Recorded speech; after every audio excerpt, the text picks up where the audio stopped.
क्या आपने कभी गंभीरता से सोचा है कि जब आप दूसरों से बात करते हैं तो किन शब्दों का प्रयोग करते हैं?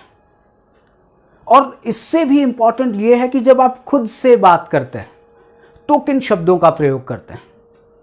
क्या जब भी आप बात करते हैं तो आप बहुत सावधानी पूर्वक शब्दों का चयन करते हैं? आप में से कुछ लोग कहेंगे कि विवेक, इससे क्या फर्क पड़ता है कि मैं किन शब्दों का प्रयोग करता हूं?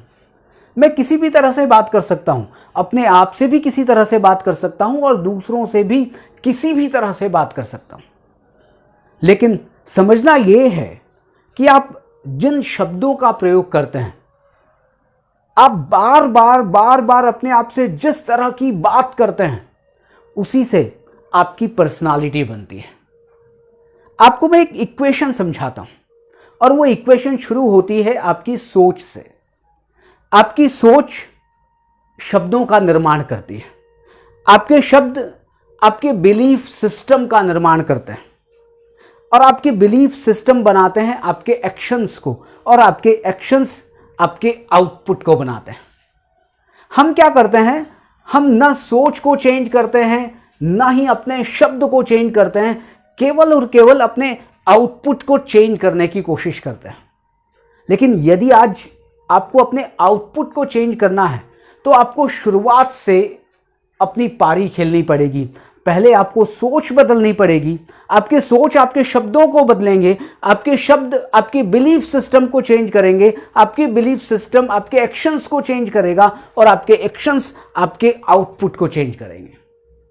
आपने एक बात जरूर सुनी होगी कि धनुष से निकला हुआ बाण और मुंह से निकले हुए शब्द कभी वापस लौट कर नहीं आते, और आप अपने आप से जो कभी भी लौट कर नहीं आने वाला है कुछ वैसी ही बातें करते हैं। आप केवल और केवल अपने दिमाग को आप नेगेटिव खुराक देते हैं। नहीं, मैं नहीं कर पाऊंगा, अरे सब कुछ बेकार है, मेरे चारों तरफ जो भी लोग हैं वो तो बहुत बेकार हैं, मेरी लाइफ अच्छी नहीं चल रही है, मुझे बहुत गुस्सा आ रहा है। ऐसे कुछ शब्द ऐसे हैं कि जो कहीं ना कहीं आपके बिलीफ सिस्टम को बना रहे हैं। इसलिए आप ऐसा बिलीफ सिस्टम तैयार करिए जो आपके लक्ष्य के करीब ले जाए, बल्कि ये जो नेगेटिव बिलीफ सिस्टम है, जो नेगेटिव वर्ड से बना है, वो आपको लक्ष्य के पास नहीं, लक्ष्य के दूर ले जाएगा। आपको एक कहानी सुनाता हूं, और वो कहानी है नासा के एक बहुत ही बड़े साइंटिस्ट की, और उन साइंटिस्ट का नाम है मिस्टर कलर्स। ये बहुत ही पहले की बात है, अभी नई नई बात नहीं है, क्योंकि नासा में अभी तो नए नए वैज्ञानिक हैं। एक समय था जब मिस्टर कलर्स एक वैज्ञानिक थे जो एक शोध कर रहे थे कि कैसे कोई सिग्नल भेजा जाए और उस सिग्नल से ये पता चले कि इस पूरे ब्रह्मांड में कहां कहां पर जीवन है। ये इतना बड़ा शोध कर रहे थे, लेकिन उनको छोटी सी एक शारीरिक बीमारी थी। आप सोच रहे होंगे कि शायद उनको माइग्रेन होगा, शायद उनको कहीं ना कहीं पीठ में दर्द होगा, या उनको कोई बहुत छोटी मोटी कोई चीज होगी। नहीं, वो ये कहते थे कि मेरे को एक बहुत ही छोटी सी असुविधा है। वो ये कहते थे कि मुझे एक बहुत ही छोटी सी एक शारीरिक समस्या है। पता है वो शारीरिक समस्या क्या थी? वो आंखों से अंधे थे। आप सोच रहे होंगे कि साहब आंखों से अंधे थे, एक वैज्ञानिक थे और कह रहे हैं कि बहुत ही छोटी सी एक समस्या है, मेरी लाइफ में बहुत एक छोटी सी असुविधा है। अब आप देखें कि वो किन शब्दों का प्रयोग कर रहे हैं। जब वो अंधे हैं तो उन शब्दों का प्रयोग कर रहे हैं कि जो कहीं ना कहीं उनको अपने लक्ष्य की तरफ ले जा रहे हैं।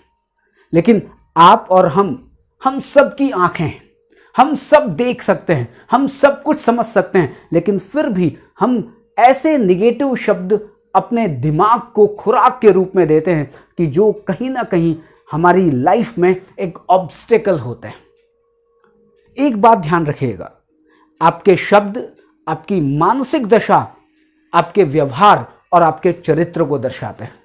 चॉइस आपकी है कि आप अपनी मानसिक दशा को कैसा बनाते हैं, आप अपने व्यवहार को कैसा बनाना चाहते हैं। यदि आप अपनी मानसिक दशा, अपना व्यवहार और अपने चरित्र को बदलना चाहते हैं, अपनी लाइफ को बदलना चाहते हैं, तो कहीं ना कहीं अपने शब्दों को बहुत सावधानी पूर्वक चुनिए।